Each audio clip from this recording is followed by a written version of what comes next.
Сайында суусу жайнаган, багында торгой сайраган. Сары өзөн чүйдүн боорунан ак бейил калкы байралган Эркин сай айылына келип отурабыз, урматтуу ата-энелер.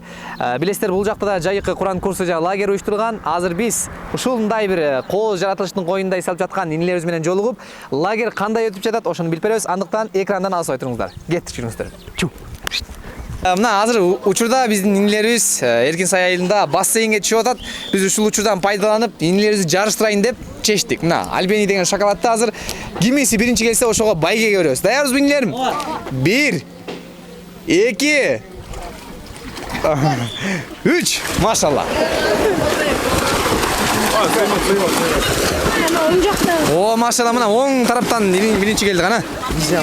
Атыңыз ким? Сыймык. Сыймык энем биринчи келди. Ыраазыбызбы инилерим? Машалла, мына байгеңиз куттуу болсун, Сыймык. Деги айтыңыз, Сыймык, сиз үчүн ушул айылда уюштурган лагерь кандай өтүп атат? Жакшы өтүп атат, абдан жакшы өтүп атат. Өзгөчө эмнеси менен жакты? Өзгөчө биякта тарбиясы жакшы экен. Баары бирге жүрөт экен, пословица бар, все за одного, один за всех деген. Ошондой экен да биякта.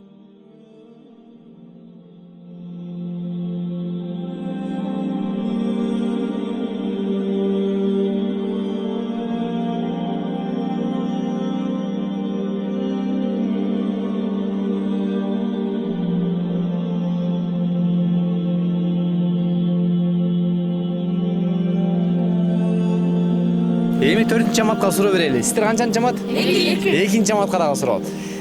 Мындай да инилерим, негизи бул жакта сиздер иман адеп сабактарын өтүп атасыздар, туурабы? Анан эми адам болгондон кийин байкайбыз да, өзүбүздө мурда лагерге келгенге чейин кандай кемчиликтерибиз, кандай жаман сыпаттарыбыз бар эле. Эми ошолор кайсыл жака өзгөрдү? Ошол боюнча айтыңыздарчы, кимде мисалы үчүн мурда жаман сыпаты болуп, ошол жакшы сыпатка өзгөргөн болсо, ошол туурасында айтам дегендер болсо, машалла. Иним бар экен, бисмилла. Бул жерде мисалы үчүн мен мурун немеде, мисалы үчүн сиз дегенди эметмесим да, бирөөгө сый урматчы, сый урмат. Мисалы үчүн өзүңөн кичинекейлерге да сый урмат кылыш керек экен да, көрсөчү. Ошону үйрөндүм бул жактанчы. Аны илим алганды үйрөндүм бул жактан. Ошо Аллах тааланы таанып, мисалы үчүн Аллахка жакын болгону үйрөндүм да бул жактачы. Машалла. Негизи иним сизге суроо да, мурда ата-энеңизге кандай мамиле кылчыңыз эле?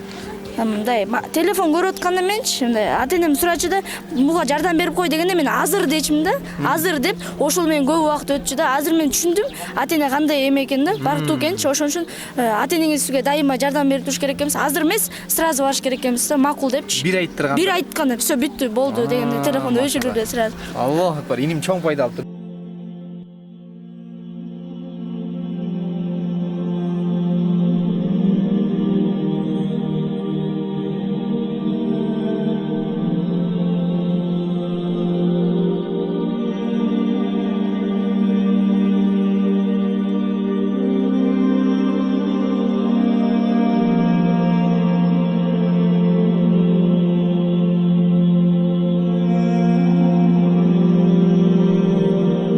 Анан инилерим, сиздер бул жакта кандай оюндарды ойнойсуздар?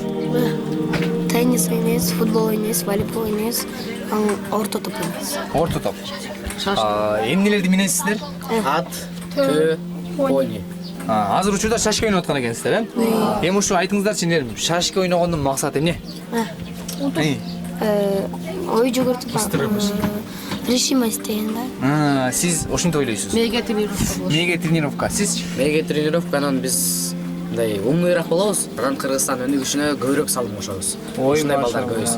Демек, ушул оюндар аркылуу деги эле негизи мээни өстүрүп, аны акылдуу болуп, өлкөбүзгө салым кошобуз деп жакшы ниет кылып атасыздар. Жашын тилейм, Кудайым берет дейт, иншалла. Аракет кыла бериңиздер.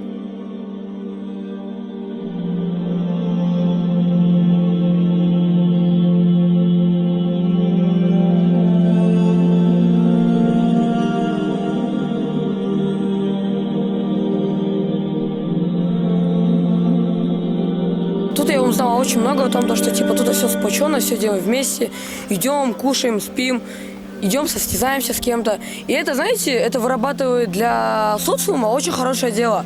Потому что человек вырабатывает о том, что он может общаться не только со своими родственниками, ну и с другими людьми. Это делает для маленького ребенка очень хороший кругозор и дает ему очень хороший, ну как бы сказать, очень хороший скачок для общества и для дальнейшей своей жизни. Вот. Ну, раньше я в целом боялся, типа, выходить на улицу. типа, ну, один ходил, то даже в комнате запирался. А тут я научился тому, то, что тут такие же дети, как я, и тут нечего утаить, и все мы вместе ходим, у всех свои привычки, свои тайны, и тут уже больше нечего скрывать. И тут можно научиться очень хорошему.